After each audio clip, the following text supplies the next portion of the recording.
तू कपटी कहेला,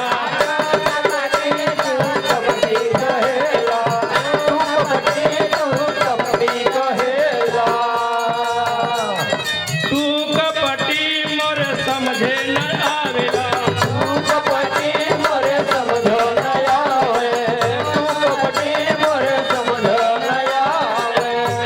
पहले दिन कहला तू कपटी यानी तू कपटा बना, वो देहाती औरत समझला कि हमके कपटी कह दिला। हम कहली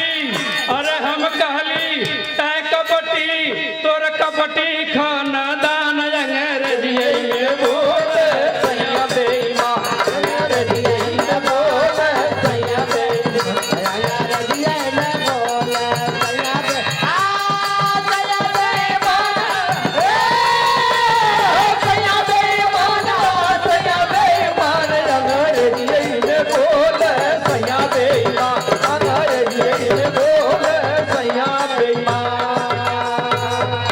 दूसरा दिन का बात बा। अरे एक दिन हमसे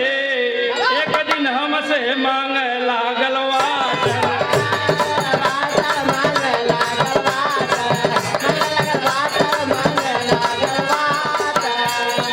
अरे एक दिन हमसे मांगे लागल वाटर, हम त लियाई के दे दहली पाटर,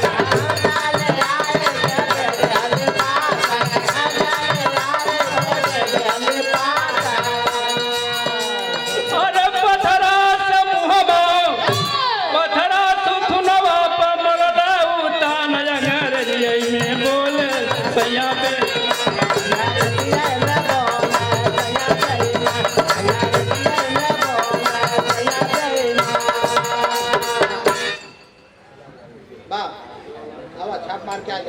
हाँ ये देखा जाए भैया मधु गायिका की तरफ से 51वां पुरस्कार बा। ये हमारे अखाड़े के यानी राजेंद्र विश्वकर्मा बहुत अच्छा कलाकार यानी बिरहा जगत के अध्यक्ष भी हुए हैं, इनके चरणों में नमन बा। हम जनता के क्या हुआ आगे कलाई एक दिन तो है कि वाटर लिया के दे वाटर दिहाती का समझे लिया के पाथर थमा दिले, लेकिन तीसरा दिन का कल अरे एक दिन हमसे पूछे लागल डेट हो,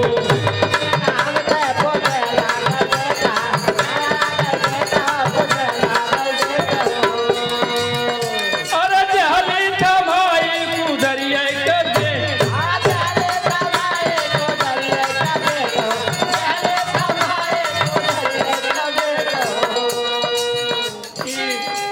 हमारे बड़े भाई हीरालाल विश्वकर्मा इनकी तरफ से क्या क्या पुरस्कार बा। बार बार चरणों में नमन हम जनता के। अरे बेटवा से पिठिया पर कैले निशान अंग्रेजिए में बोल सैया बेईमान,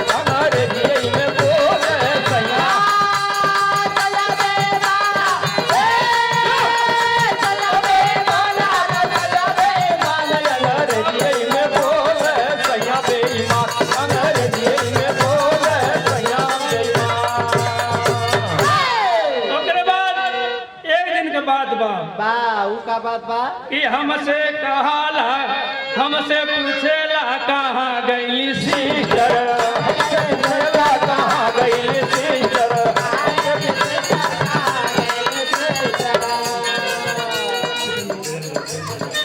ये देखा बहुत अच्छा कलाकार रजीत वीरेंद्र राजभर और हमारे अखाड़े के उगता सूरज संजय कवि जी चरणों में नमन बा। वैसे कवि के तरह कवि के वजह से कलगी बा।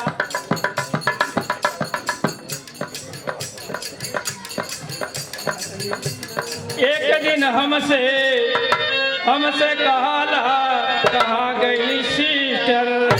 हम तो लगाई दी है जाके बिस्तर,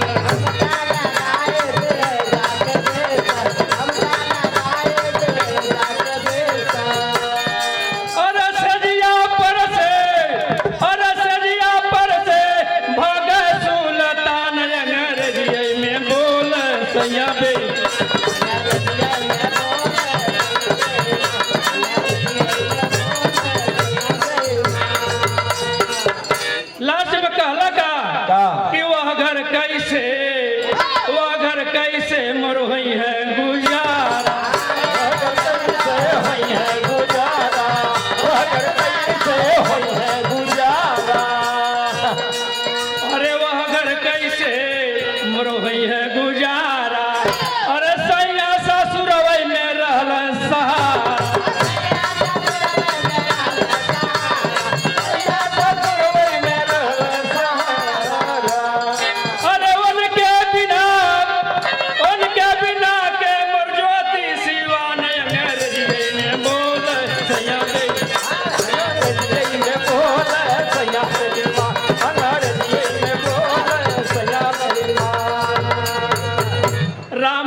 कहते रामधार कहते बा मर्दा गवार हो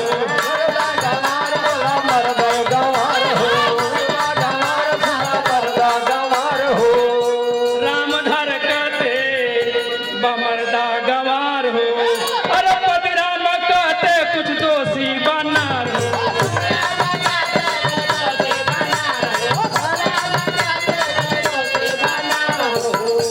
ये देख जाइए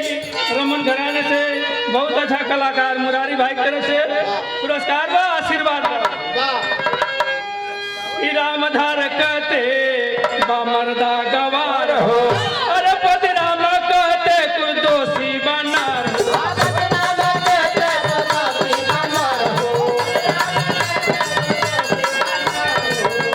अरे रामूदराज के सिपाह में मकान अंग्रेजी में बोल सैया